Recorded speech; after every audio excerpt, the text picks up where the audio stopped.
Kalau yang saya lihat banyak mobil-mobil mewah masuk. Di antara kisaran jam 12 ke sana lah, jam 12 siang. Ya. Ya, jam 12 siang. Kalau itu saya nggak tahu. Yang saya tahu ini kan tempat futsal, karaoke. Itu yang saya tahu dari dulu.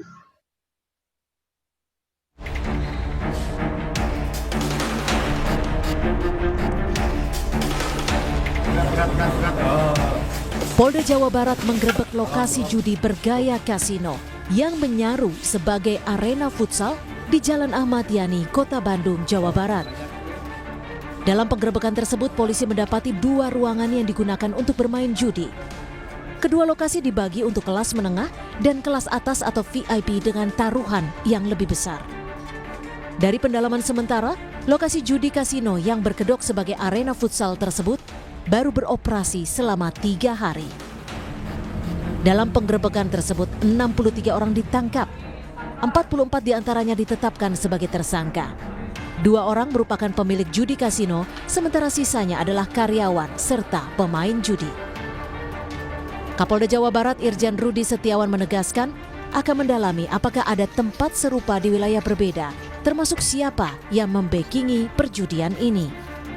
Kapolda bilang tidak menutup kemungkinan untuk persangkaan TPPU dan menyelidiki kemana saja aliran dana hasil perjudian.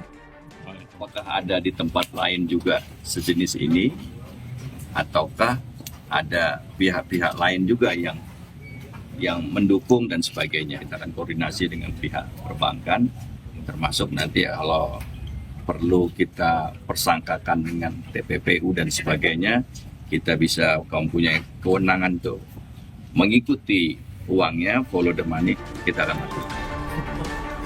Tak hanya menangkap puluhan orang, polisi juga menemukan uang tunai sebesar 395 juta rupiah serta menyita uang 2 miliar rupiah lebih dari sebuah rekening.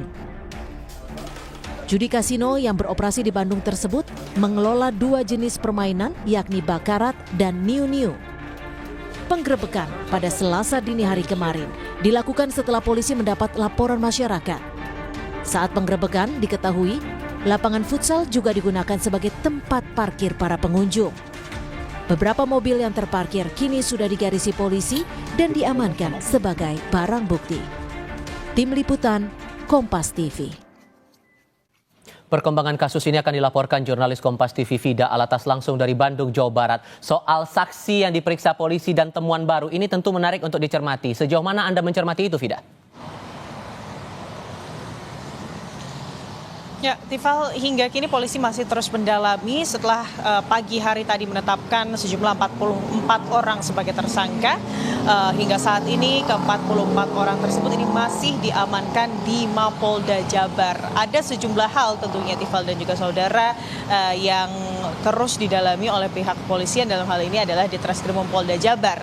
Di antaranya ini adalah terkait aliran dana dari judi online bergaya kasino yang kemarin ini baru saja digerebek di kawasan Ahmad Yani, Kota Bandung. Memang Tifal dan juga saudara, kalau kita melihat sekilas, kami berada di TKP, Tifal dan juga saudara, apa yang disebutkan oleh pihak kepolisian terkait ini memang berkamuflase dan tidak terlihat, itu memang bisa tergambar, Tifal dan juga saudara.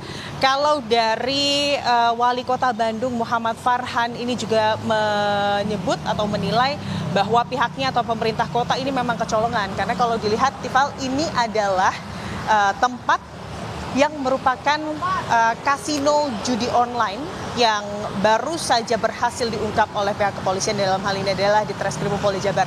Kalau kita melihat ini memang kurang lebih jaraknya dari Pasar Kosambi yang ada di sebelah kanan sana itu 100 meter, Tifal. Dan memang kalau kita melihat dari pintu masuknya ini tidak luas. Di sebelah sana adalah Pasar Kosambi dan di antara ruko-ruko begitu ya yang berjajar, ini merupakan bangunannya memang merupakan sebuah ruko begitu ya. Dan kalau kita melihat dari pintu masuknya tidak luas, paling tidak ini 2,5 sampai 3 meter, tapi di dalamnya, Tifal dan juga saudara, ini ada sejumlah hal, diantaranya adalah 2 lapangan futsal, lalu juga ada tempat biliar, tempat karaoke, dan bahkan kalau kami lihat dari penanda di sini juga ada tempat latihan karate begitu ya. Dan kalau kami tadi juga sempat berbincang dengan kemudian pedagang-pedagang di sekitar trotoar yang ada di sini, memang mereka menyebut bahwa tempat futsal ini sebetulnya sudah beroperasi selama bahkan lebih dari 10 tahun. Namun memang belakangan pada bulan Maret tempat futsal ini dilakukan renovasi. Setelah dilakukan renovasi, memang pengakuan dari para pedagang sebagai saksi begitu ya, menyebut bahwa belakangan memang dari pergerakan masyarakat di sini agak berbeda, pengunjung di sini agak berbeda, di mana memang ditemukan banyak masyarakat yang kemudian membawa mobil-mobil mewah ke dalam tempat futsal ini. Sementara itu masih ditindaklanjut oleh pihak kepolisian untuk lebih dalam, Tifal.